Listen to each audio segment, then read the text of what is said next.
কিন্তু যে তিনটা শর্ত হজ করার জন্য একটা অধিকাংশ মানুষের জীবনে মিলছে না। কাফনের কাপড়টা পরার পরে যখন কাবা শরীফ তাওয়াফ করে, ডাক দিয়ে বলে লাব্বাইক, হে আল্লাহ, তোমার এই দরবারে আমি হাজির হয়েছি, আমার নামটা তুমি লিখে নাও। আল্লাহ বলেন, এই দাঁড়া, তোর নাম লিখবো, তুই বল লা শারিকা লাকা লাব্বাইক। আল্লাহ, আমি মুশরিক না, আমি মুশরিকের দলের মেম্বার কর্মী কিছু না, আমি শিরিক মুক্ত।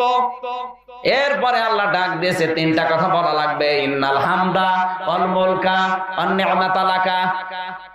বল, যত প্রশংসা এখন থেকে আমি করতে পারি সব তোমাকে দিয়ে দিলাম, আমার যত নিয়ামত আছে সব আমি তোমাকে দিলাম। আমি যদি রাজ্য রাজনীতি কিছু করেও থাকি বাংলাদেশে যেয়ে, ওটা তোমার জন্য করব। স্পেশালি তিনটা কথা আপনার মুখ দিয়ে কাবা শরীফ তাওয়াফ করার সময় আল্লাহ বের করে নিচ্ছে। এরপরে বলা হয়, বল লা